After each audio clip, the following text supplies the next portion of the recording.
saudara-saudari terkasih dalam Kristus, putra-putri Allah yang hidup, malam ini, ketika kalian bersiap menutup hari dan memasuki keheningan malam, izinkan saya mengajukan sebuah pertanyaan, bukan sekadar renungan biasa, tetapi undangan yang mengguncang jiwa. Bagaimana jika 5 menit terakhir di malam kalian memiliki kuasa untuk membentuk hari esok? Bagaimana jika detik-detik sebelum kalian terlelap bukan hanya jeda fisik, melainkan ambang suci, jendela ilahi, tempat berkat, penyembuhan, dan anugerah mengalir ke dalam hidup kalian? Seringkali, kita membawa beban hari ke malam, seperti rantai berat yang membelenggu jiwa. Stres dari pekerjaan, rasa bersalah atas kata-kata yang salah, kekhawatiran tentang masa depan. Kita merebahkan tubuh, tetapi hati tetap gelisah. Kita memejamkan mata, namun pikiran terus berpacu, terjebak dalam ketakutan, penyesalan, atau kesepian. Tetapi, saudara-saudari, ini tidak harus terjadi. Ranjang kalian bisa menjadi mezbah, pantal kalian, tempat perjumpaan ilahi, rutinitas malam kalian, ritus suci yang menyelaraskan hati dengan Allah. Malam ini, saya mengundang kalian ke dalam ritme suci, disiplin malam dengan 7 kata kudus: syukur, pengampunan, perkaya, harapan, damai, pasrah, kasih. Kata-kata ini bukan afirmasi kosong, mereka adalah pilar kebenaran Alkitab, 7 kunci rohani yang membuka gerbang kedamaian, anugerah, istirahat, dan pembaruan. Mereka mengubah malam kalian, menyembuhkan jiwa, menghidupkan pagi kalian. Kalian tidak perlu menjadi santo atau cendekiawan. Cukup miliki hati yang rindu, rendah hati, lapar akan Allah. Kata suci pertama, syukur. Sebelum tidur, berhentilah. Jangan buru-buru menutup mata. Bersyukurlah dengan mendalam. Sengaja, dari lubuk jiwa, buka hati, pandang hari ini. Lihat momen indah, juga tantangan yang menguji. Bersyukurlah dalam segala hal. Mengapa? Mazmur 104 berkata, masuklah ke pintu gerbangnya dengan ucapan syukur, ke pelatarannya dengan puji-pujian. Syukur mengundang Allah lebih dekat. Syukur mengalihkan fokus dari kekurangan menuju anugerah. Napas di paru-paru kalian. Saat kalian menahan amarah, makanan di meja, senyuman kecil dari seseorang, itu anugerah. Ucapkan 3 hal yang kalian syukuri. Dengan lantang, simpan jurnal syukur di samping ranjang. Jika lelah, bisikan, terima kasih, Tuhan, aku melihatmu hari ini. Syukur membuka pintu hati. Kata suci kedua, pengampunan. Pengampunan adalah obat jiwa. Menyembuhkan luka tak terlihat, membersihkan kabut rohani, membebaskan tawanan. Seringkali diri kita sendiri minta pengampunan, berikan pengampunan, undang Allah menyelami hati. Tinjau hari ini dengan lensa pertumbuhan rohani. Di mana kalian kurang? Siapa yang kalian sakiti? Akui, Bapa, aku tidak sabar hari ini. Ampuni aku. 1 Yohanes 1 ayat 9 menjanjikan, jika kita mengaku dosa, Allah setia mengampuni. Ampunilah orang lain. Lepaskan dendam. Rekan kerja yang mempermalukan. Pengemudi yang memotong jalan. Orang terkasih yang menyakiti. Ampuni. Karena kalian layak bebas. Ampuni diri kalian. Kalian bukan kesalahan kalian. Kalian milik Allah yang dikasihi. Biarkan pengampunan menyucikan hati. Kata suci ketiga, perkaya. Percaya adalah jembatan antara pertanyaan dan jawaban Allah. Membiarkan kalian tidur nyenyak meski badai mengamuk. Pikirkan kekhawatiran yang membebani. Tagihan, kesehatan, masa depan. Tidak lebih besar dari Allah. Amsal 3 ayat 5-6 berkata, percayalah kepada Tuhan dengan segenap hati. Akuilah Dia, maka Ia meluruskan jalanmu. Sebutkan 3 kekhawatiran. Letakkan di kaki Allah. Katakan, Tuhan, aku tak mampu, tetapi Engkau mampu. Percaya adalah penyerahan. Aku tak tahu apa yang esok bawa, tetapi Engkau memegang esok. Tidur menjadi suci, ketika percaya adalah ranjang kalian. Kata suci keempat, Harapan. Harapan adalah keyakinan pada kebaikan Allah. Roma 15 ayat 13 berkata, "Semoga Allah memenuhi kalian dengan sukacita dan damai dalam iman." Harapan membuat kalian melangkah saat keadaan belum berubah. Ucapkan satu harapan. Tuhan, aku percaya Engkau akan menyediakan, menyembuhkan, menuntun. Harapan mendefinisikan kenyataan melalui iman. Ingat Nuh, menerima ranting zaitun. Allah punya ranting untuk kalian. Tidurlah dalam harapan. Bermimpilah dalam harapan. Bangunlah dalam harapan. Kata suci kelima, damai. Damai adalah kehadiran Kristus. Yohanes 14 ayat 27 berkata, "Damai sejahtera ku tinggalkan bagimu. Jangan gelisah." Mohon Allah meredakan kebisingan. Katakan, "Yesus, jadilah damai sejahteraku." Ciptakan ruang suci. Lilin kecil. Kenengan. Biarkan damainya memenuhi dada. Melembutkan napas. Membungkus kalian seperti selimut kasih. Kata suci kinam. Pasrah. Pasrah adalah tindakan tersulit. Tersuci. Meletakkan kendali. Rencana. Rasa sakit. Doa Yesus di Getsemani. Bukan kehendakku, tetapi kehendakmu. Sebutkan beban yang menekan hati. Katakan, "Tuhan, aku serahkan ini kepadamu." Bayangkan meletakkannya di kaki salib. Pasrah adalah hembusan jiwa. Tidurlah dengan tangan terbuka. Bangunlah dengan jiwa ringan. Kata suci ketuyuh. Kasih. Kasih adalah panggilan tertinggi. 1 Korintus 13 ayat 13 berkata, "Yang terbesar adalah kasih." Renungkan kasih Allah. Diberikan cuma-cuma. Biarkan meresap ke luka kalian. Tanyakan, "Tuhan, bagaimana aku menunjukkan kasih-Mu esok?" Pikirkan satu tindakan. Pesan untuk yang terluka. Kata penyemangat. Katakan, "Penuhi aku dengan kasih-Mu." Kasih adalah pikiran terakhir. Damai adalah hadiah pertama. 7 kata ini adalah liturgi malam yang suci. Ranjang kalian menjadi tanah suci. Kamar kalian menjadi bait. Tidur kalian. Istirahat dalam pelukan Bapa. Rahasia Mazmur 23, putra-putri terkasih. Berapa kali kalian mendengar Mazmur 23? Mungkin bergema di gereja, menenangkan jiwa, atau di pemakaman. Menghibur duka. Mungkin kalian menghafalnya, berbisik di saat cobaan. Tetapi, sudahkah kalian menemukan rahasianya? Kebenaran yang mengungkap kasih Allah. Menggubah, menopang, memimpin ke istirahat kekal. Sebagai Bapa rohani, Penerus Petrus. Saya berbicara dengan otoritas suci. Kelembutan seorang ayah. Hati saya terbakar untuk menyampaikan kebenaran iman. Memimpin kalian ke pelukan. Dia yang adalah jalan, kebenaran, hidup. Mari kita ziarah melalui Mazmur 23, mengungkap kuasanya. Semoga terang anugerah Allah menyinari kalian. Semoga damai Yesus Kristus, kasih Allah, persekutuan Roh Kudus menyertai kalian. Kisah Clara di Sao Paulo, Brazil. Saya bertemu Clara, seorang janda yang menanggung kemiskinan, konflik. Dalam gereja parokinya, ia berpegang pada Mazmur 23. Kata-kata ini menjadi jangkar, memandunya melalui cobaan, mengisinya dengan harapan. Iman Clara mengubah hidupnya, menginspirasi komunitasnya. Kisahnya adalah bukti kuasa firman Allah. Daud, gembala dan raja.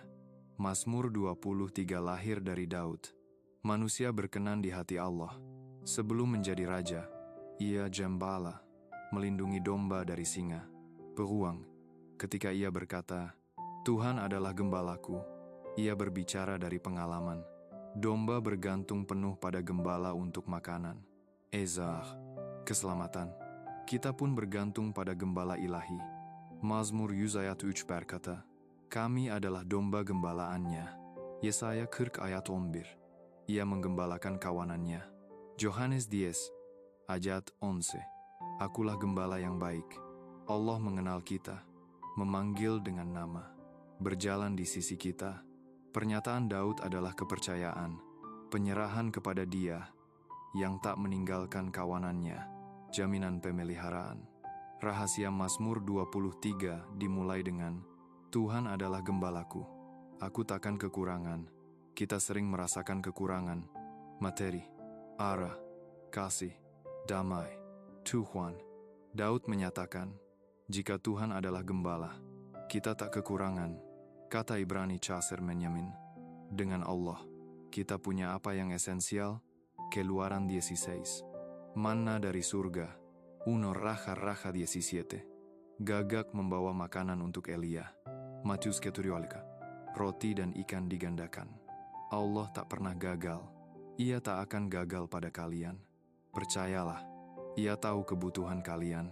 Seperti Matius 6 ayat 8. Berdoa dengan harapan.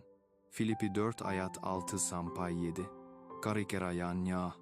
Matius 6 ayat 33. Gembala kita cukup. Bersamanya, kita tak kekurangan. Istirahat di padang hijau. Ia membaringkan aku di padang rumput hijau. Dunia memuliakan kesibukan. Pikiran kita berpacu. Tagihan. Tenggat waktu. Hubungan tegang. Hati gelisah. Gembala memanggil kita beristirahat. Di padang subur. Simbol damai. Kelimpahan. Istirahat sejati datang melalui kepercayaan. Domba beristirahat jika bebas dari ketakutan, ketegangan, kelaparan, hama. Kita gelisah karena ketakutan masa depan, konflik, kelaparan rohani, gangguan duniawi. Allah memaksa kita beristirahat melalui penantian. Sakit, pintu tertutup. Matius 11 ayat 28. Datanglah kepadaku, aku akan memberikan kelegaan. Elena, di kota Meksiko, kewalahan oleh stres. Mazmur 23. Ia membaringkan aku, berbicara kepadanya. Ia menyisihkan waktu untuk refleksi, mempercayakan beban kepada Allah. Damai memperbarui kekuatannya. Apa yang menghalangi kalian beristirahat? Ketakutan, ketidakkampunan, kelaparan rohani, gangguan. Lepaskan kepada gembala. Air yang tenang. Ia menuntun aku ke air yang tenang. Kecemasan membanjiri pikiran. Kesibukan menyapu kita. Media sosial menghantam.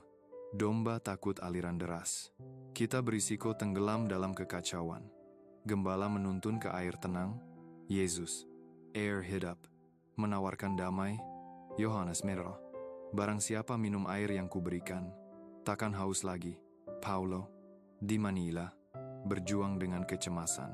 Mazmur 23 memberinya damai, mengubah hatinya. Serahkan kendali kepada gembala. Diam di hadapannya. Mazmur 46 ayat 10. Berdoa tanpa henti. Filipi 4 ayat 6. Damai bukan ketiadaan badai, tetapi kehadiran gembala. Pemulihan jiwa. Ia memulihkan jiwaku. Hidup melukai, patah hati, pengkhianatan, kehilangan. Kita tersenyum, tetapi di dalam lelah, kosong. Kata Ibrani Shuv, menyegarkan, menggambarkan gembala mengangkat domba yang jatuh. Allah menyembuhkan luka terdalam. Yusuf dipulihkan menjadi penguasa. Ayub menerima berkat berlipat. Petrus, dari penyangkalan ke pemimpin. Maria, di kota Meksiko, menemukan penyembuhan melalui Ekaristi. Mazmur 23. Pemulihan adalah perjalanan. Serahkan duka, penyesalan, rasa malu kepadanya. Ia masih bekerja untuk kebaikan kalian. Jalan yang benar. Ia menuntun aku di jalan yang benar. Jalan ini tidak selalu mudah, tetapi terbaik. Mencerminkan kemuliaan Allah. Firman-Nya adalah pelita. Mazmur 119 ayat 15. Roh Kudus memimpin. Yohanes 16 ayat 13. Nasihat bijak membantu. Amsal 11 ayat 14. Allah menebus kesalahan. Roma 8 ayat 28. Pastor Jan, di Polandia, menemukan arah melalui doa. Jalan Allah untuk kemuliaannya. Percayalah pada pimpinan gembala. Ikuti kemana ia menuntun. Lembah kelam. Sekalipun aku berjalan melalui lembah bayang-bayang maut, aku takkan takut, sebab Engkau besertaku. Cobaan nyata, penyakit, duka, depresi, bayang-bayang tak menyakiti, menandakan terang Allah. Daniel di gua singa, Sadrah di tungku api, Paulus menyanyi di penjara, Aminah di Yordania, Berdoa Mazmur 23 di kamp pengungsi. Iman memberi kekuatan, lembah sementara, kemenangan menanti, tongkat dan gadanya melindungi. Menuntun, Yesaya 54 ayat 17, tak ada senjata melawanmu akan berhasil. Luka, di Roma, dipulihkan dari keputusasaan. Disiplin Allah adalah kasih. Ibrani, Dvanica, ayat seks, rangkul tongkat dan gadanya. Mereka menjamin rencananya. Meja di hadapan musuh. Engkau menyediakan hidangan di hadapan musuhku. Allah memberkati di tengah musuh ketakutan. Keraguan, Lavan, Yusuf diangkat. Daniel diselamatkan. Yesus bangkit. Duduk di meja Allah. Nikmati kebenarannya. Kemenangan untuk kemuliaannya. Sofia, di Roma, menghadapi oposisi karena iman. Integritasnya mendapat hormat. Kemenangan terjamin dalam kehadiran gembala. Pengurapan dan kelimpahan, engkau mengurapi kepalaku. Cawanku melimpah. Pengurapan adalah pentahbisan. Penyembuhan, pelindungan. 1 Yohanes 2 ayat 20. Kamu telah menerima pengurapan, kawan. Melimpah menunjukkan kelimpahan Allah. Yohanes 10 ayat 10. Aku datang supaya mereka mempunyai hidup dalam kelimpahan, tetap dekat dengan gembala. Hiduplah murah hati. Amsal 11 ayat 25. Patuhi suaranya. Ulangan 28 ayat 2. Anugerahnya mengalir melalui kalian. Kebaikan dan kasih setia. Kebaikan dan kasih setia mengikuti aku. Kata Radaf, menghekar, menunjukkan berkat yang tak henti. Ratapan 3 ayat 22 sampai 23. Rahmatnya baru setiap pagi. Roma 6 ayat 28. Segala sesuatu bekerja untuk kebaikan. Mateo, di Sao Paulo, merangkul kasih setia Allah, menjadi harapan bagi komunitasnya. Tetap dekat dengan gembala. Harapkan kebaikannya. Mazmur 27 ayat 13. Rumah kekal. Aku akan diam di rumah Tuhan selama-lamanya. Yohanes 17 ayat 3. Hidup kekal adalah mengenal Allah dan Yesus. Hidup kekal dimulai sekarang. Cari kehadiran Allah. Bagikan kasih-Nya. Rumah kita bersama Yesus. Selamanya. Kuasa Rosario. Pernahkah kalian bertanya, mengapa Rosario kalian? Meski diucapkan dengan setia. Terasa kosong. Seperti kata-kata bergema. Tetapi tak sampai ke surga. Kalian berdoa, tetapi tak merasakan kuasa, damai, atau gerakan di jiwa. Kalian mungkin melakukan segalanya dengan benar. Mengucapkan setiap manik, mengatakan setiap doa, tetapi sesuatu hilang, sesuatu yang esensial, sesuatu yang membedakan rutinitas dari mukjizat, kebiasaan dari transformasi. Ada kebenaran tersembunyi yang jarang diketahui umat Katolik. Rosario, jika diucapkan salah, hanya deretan kata, tetapi jika diucapkan dengan benar, ia menjadi senjata rohani yang menggerakkan surga dan bumi. Kebenaran ini terkubur di bawah abad-abad rutinitas, diungkapkan dengan berani oleh Paus Leo Terdalas, suara yang jarang didengar, tetapi sangat dibutuhkan zaman ini. Ajarannya bukan celaan bagi umat yang berdoa tulus. Ini undangan untuk menemukan kembali api, anugerah, kuasa doa suci ini. Sebagaimana mestinya, Rosario bukan mekanis, bukan tugas untuk diselesaikan, bukan daftar untuk dicentang. Rosario adalah misteri hidup, meditasi tentang kehidupan Kristus melalui mata bundanya. Rosario adalah tali ilahi, dihalin manik demi manik. Bukan hanya untuk menghormati Maria, tetapi untuk menyelaraskan hati kita dengan hatinya. Setiap salam Maria, setiap Papa kami, setiap misteri adalah batu loncatan ke dalam yang suci. Tetapi ini hanya terjadi jika hati hadir. Paus Leo XIII berkata, Rosario yang diucapkan dengan bibir teralihkan adalah pintu yang setengah terbuka, menunjukkan terang, tetapi tak pernah masuk. Banyak dari kita membuka pintu setengah, kita melihat ilahi, tetapi tak melangkah masuk. Kita mengucapkan kata-kata, tetapi tak membiarkannya mengubah kita. Kita mengingat doa, tetapi melupakan kepada siapa doa itu ditujukan. Bagaimana melangkah masuk? Semuanya dimulai dengan satu kata, kehadiran. Jika kalian berdoa rosario sambil mengemudi, teralihkan oleh lalu lintas. Kata-kata mungkin naik, tetapi hati tertinggal. Jika berdoa sambil men-scroll ponsel atau memasak, kalian bukan berdoa, kalian mengucapkan. Ada perbedaan. Pengucapan menyentuh bibir, doa menyentuh jiwa. Hanya doa sejati, dalam batinnya, yang membuka pintu kuasa ilahi.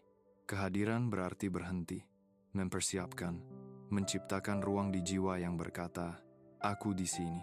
Tuhan, aku bersamamu." Aku tak hanya mengucapkan kata-kata, aku masuk ke dalam hidupmu. Aku berjalan bersamamu. Aku menangis bersama Maria. Aku berdiri di Kalvari. Aku menyaksikan kebangkitan. Aku membiarkan misteri masuk ke dalam diriku, seperti aku masuk ke dalamnya. Paus Leo Teridas menggambarkan rosario sebagai liturgi hidup di telapak tangan kalian, bukan pengulangan pribadi. Pertemuan suci, liturgi hati, teon kap manik, demi manik. Itulah mengapa musuh membencinya. Iblis takut pada rosario. Tetapi bukan setiap rosario. Ia tak gentar pada kata-kata tergesa. Ia tak mundur pada pengulangan tanpa hati. Tetapi ketika rosario diucapkan perlahan, dengan niat, meditasi, kasih, itu tak tertahankan baginya. Setiap misteri memperbarui kekalahan yang ia derita. Setiap salam Maria menguatkan jiwa. Setiap dekade membentuk tembok yang tak bisa ia lewati. Putuskan sekarang. Apakah rosario kalian rutinitas atau senjata? Kapan terakhir kali? Kapan terakhir kali kalian berdoa rosario dengan air mata? Kapan misteri menusuk hati seperti api? Kapan kata-kata terasa seperti tali penyelamat? Bukan kewajiban. Jika kalian tak ingat, kalian tidak sendiri. Kebanyakan dari kita tak diajarkan berdoa dalam-dalam. Kita diajarkan menyelesaikan doa, bukan memasukinya. Tetapi itu berubah sekarang. Ini bukan tentang rasa bersalah. Ini tentang kebangkitan. Jika kita ingin rosario mengubah rumah, pertempuran, hidup kita harus mengubah cara berdoa. Mulai hari ini, jika hati kalian tergerak, jika kalian siap beralih dari pengucapan ke wahyu, buat keputusan, ucapkan dengan lantang, "Tuhan, ajari aku berdoa rosario dengan segenap hati. Aku ingin merasakan kuasanya. Aku ingin menghormatimu. Aku ingin berjalan bersama Maria." Mulai perubahan dalam diriku hari ini. Jika kalian mengucapkannya, perjalanan kalian telah dimulai. Tetapi kalian harus melanjutkan. Langkah praktis. Sebelum rosario berikutnya, lakukan sesuatu yang berbeda. Jangan langsung mengambil manik. Tutup mata. Ambil 3 napas dalam. Katakan perlahan, "Roh Kudus, pimpin aku dalam doa. Biarkan keheningan membasuh kalian." Rasakan beratnya apa yang akan kalian lakukan. Lalu, dedikasikan rosario kalian. Katakan, "Aku mempersembahkan rosario ini untuk sebutkan niat. Aku menyatukan suaraku dengan suara surga. Aku meminta Maria berjalan bersamaku." Langkah niat ini mengubah segalanya. Saat memulai setiap misteri, jangan terburu-buru. Baca ayat kitab suci tentang misteri. Jika memungkinkan, tutup mata. Bayangkan, cium aroma jerami di Bethlehem. Dengar ombak saat Yesus meredakan badai. Berdiri di kaki salib. Lihat makam kosong. Jangan hanya menyebut misteri. Masuklah ke dalamnya. Saat mengucapkan salam Maria, rasakan kata-katanya. "Diberkatilah engkau di antara wanita." Apa artinya hari ini? Doakanlah kami yang berdosa, sekarang, dan pada saat kematian kami. Biarkan bergema di jiwa. Jangan khawatir jika lebih lama. Di surga, kecepatan tak berarti. Kasih adalah segalanya. Rosario menjadi kuat. Rosario menjadi kuat, bukan hanya melalui pengulangan, tetapi melalui penyatuan. Jiwa kalian bersatu dengan misteri, dengan Maria, dengan Kristus. Ketika berdoa seperti ini, rantai mulai putus. Kebingungan memudar. Kekuatan kembali. Itulah janji rosario, bukan karena manik, tetapi karena misteri yang dibawanya, hati yang dibangunkannya. Jika kalian merasa terpanggil untuk berdoa rosario dengan penuh perhatian selama 21 hari, Tulis di kolom komentar. Aku menerima tantangan. Kesaksian kalian mungkin mengundang orang lain. Surga melihat setiap langkah kalian menuju doa yang lebih dalam. Mukjizat Rosario. Rosario bukan hanya doa pribadi. Ia telah memenangkan pertempuran nyata. Historis. Banyak umat Katolik tak tahu mukjizat yang terkait dengan doa ini. Mereka mengira Rosario adalah devosi tenang untuk lansia. Bukan sesuatu yang supernatural. Itu strategi musuh.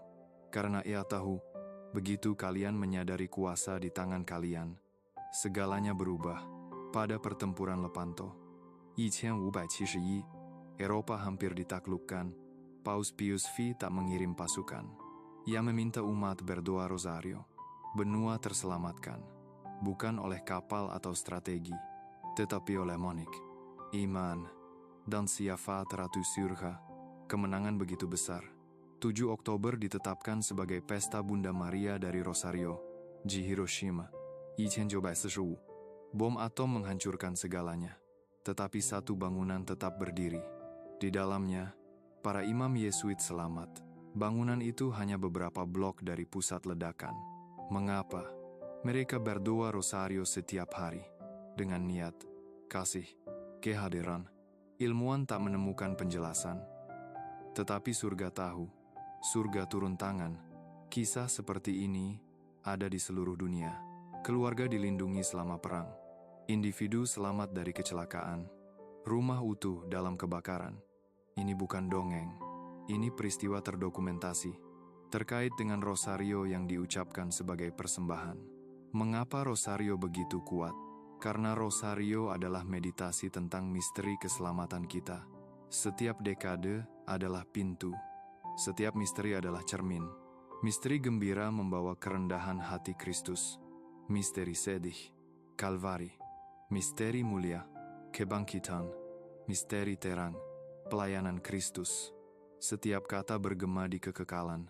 Setiap salam Maria adalah deklarasi kepercayaan pada janji Allah. Mukjizat tak selalu besar.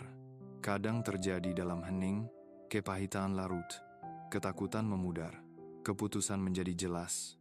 Kekuatan muncul. Seorang pria berkata, "Aku berdoa rosario setiap hari selama 6 bulan. Tak ada yang berubah di luar. Tetapi segalanya berubah di dalam. Allah mungkin tak memindahkan gunung yang kalian lihat, tetapi selalu memindahkan gunung di jiwa kalian." Maria berdoa, rosario setiap hari untuk putrinya yang meninggalkan iman. Bertahun-tahun, tak ada tanda. Suatu malam, ia berdoa dengan air mata, mempersembahkan rosario untuk jiwanya. Minggu itu, putrinya menelepon, "Aku ingin kembali ke gereja." Itu bukan kebetulan, itu konsekrasi, ketekunan, kuasa doa seorang ibu bersama Maria. Jika kalian mencintai seseorang yang jauh dari Allah, mulailah hari ini. Dedikasikan rosario untuk mereka. Katakan, "Aku mempersembahkan ini untuk nama." Jangan hanya berharap, bersiafat. Jangan hanya berdoa. Bertahan. Surga menjawab hati yang setia. Maria tak pernah mengabaikan tangisan anak-anaknya. Mengapa tak ada perubahan? Ada yang berkata, "Aku sudah berdoa rosario, tetapi tak ada perubahan." Tanyakan, bagaimana kalian berdoa? Apakah kalian mengucapkan atau bertemu?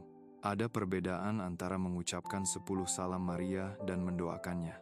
Antara memindahkan manik dan menggerakkan hati. Paus Leo XIII berkata, kuasa rosario bukan pada manik, tetapi pada detak hati di balik setiap kata.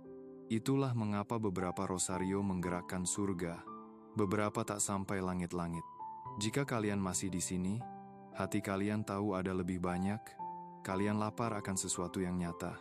Itu baik, jiwa kalian hidup, kalian diundang ke lebih dalam. Langkah berikutnya, sisihkan 20 menit setiap hari untuk berdoa rosario tanpa gangguan. Nyalakan lilin, matikan ponsel, tutup pintu, buat ruang suci, biarkan hati tenang, biarkan roh mendengar. Setiap kata disengaja. Kalian tak perlu konsentrasi sempurna, bahkan para santo teralihkan. Tetapi mereka kembali ke misteri, seperti anak merangkak ke pelukan ibu. Jika pikiran melayang, tarik kembali dengan lembut. Jangan terburu-buru, Jangan menghukum diri. Kembalilah. Lagi dan lagi. Seiring waktu, kalian akan melihat perubahan. Pikiran lebih jernih. Reaksi lebih lembut. Keputusan selaras dengan anugerah. Rosario bukan sihir. Ini obat. Dan obat bekerja jika diambil setiap hari. Dengan iman. Mulai komitmen. 21 hari sekarang.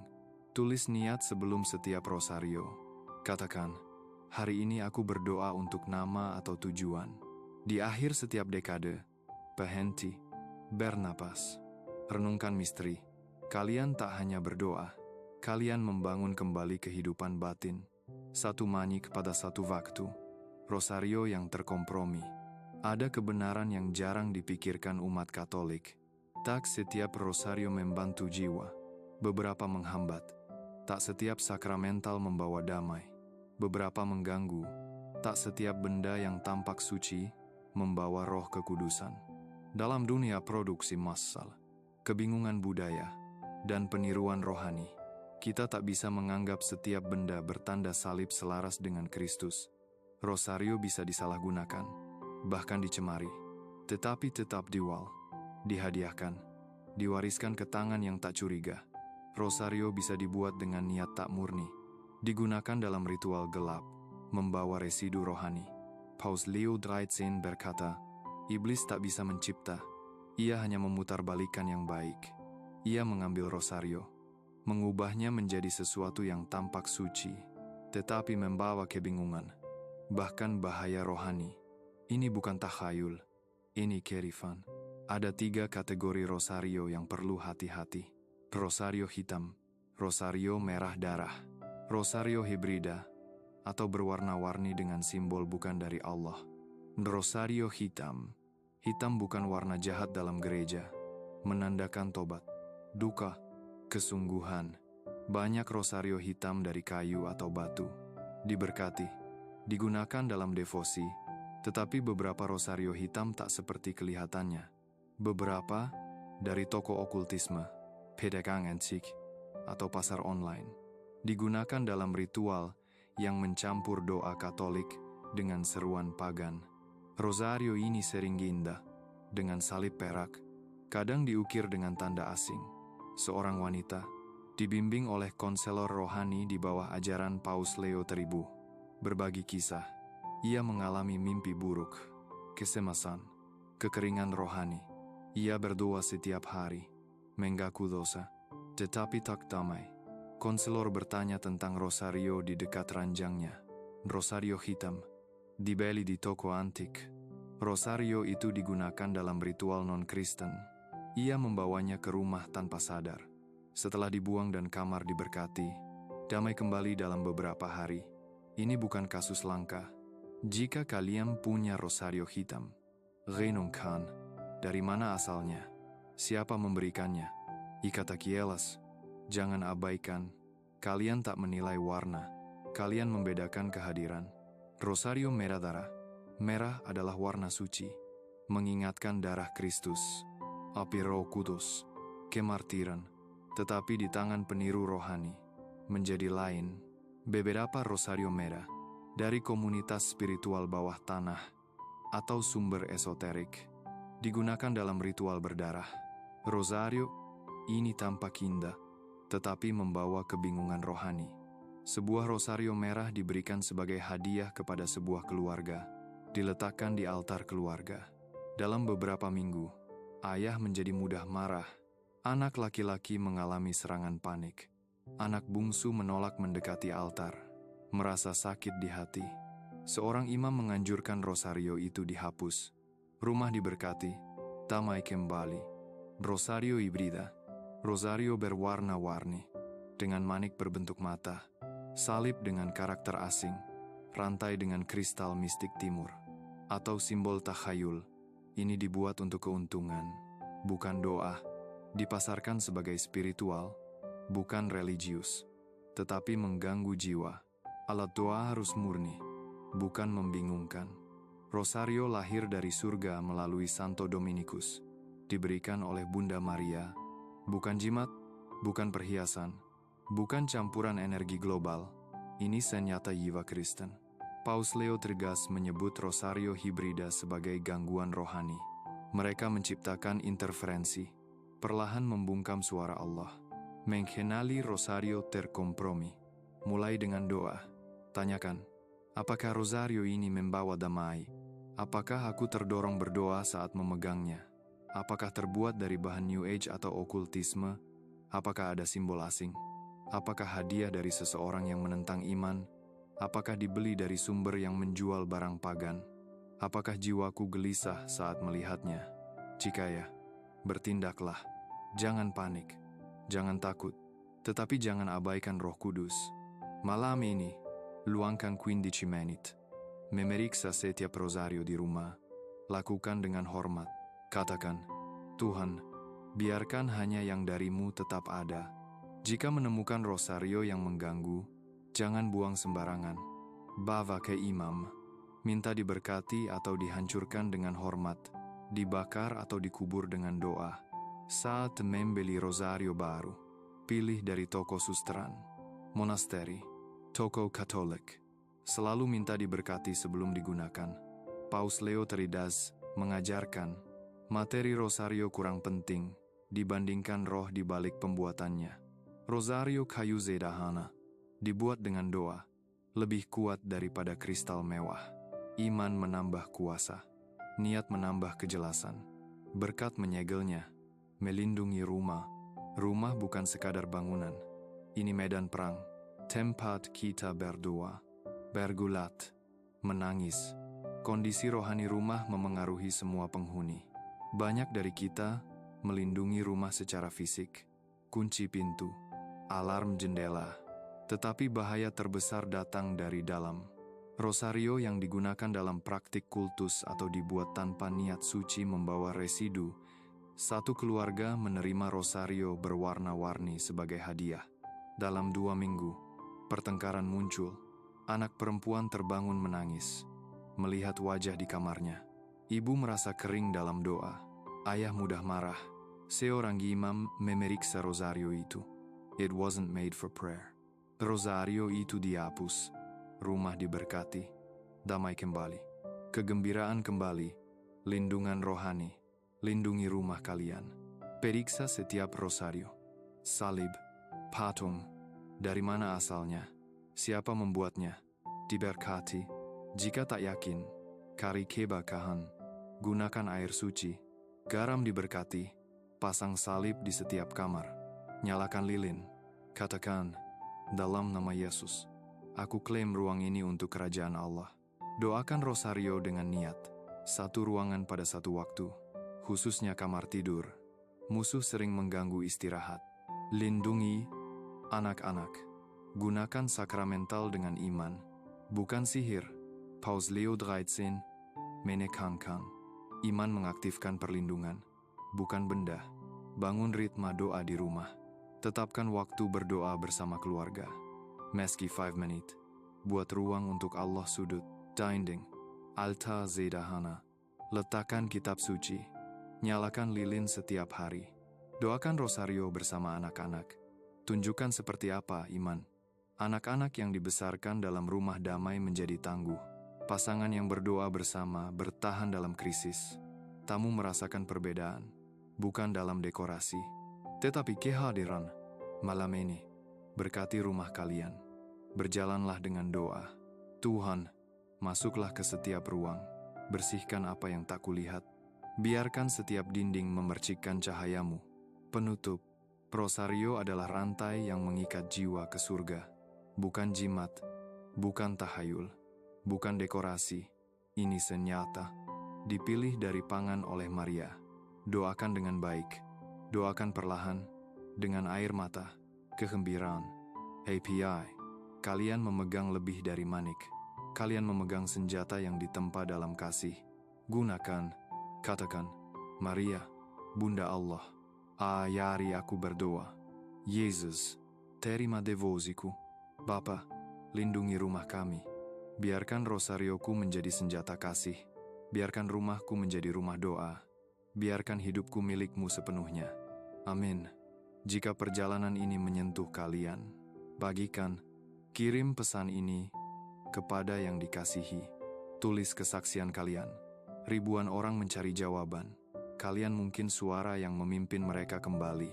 Doa penutup. Papa Kekol. Kami memujimu untuk Yesus, Gembala baik kami.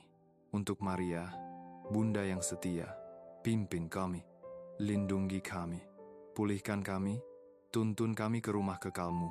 Penuhi kami dengan damai-Mu. Sembuhkan luka kami.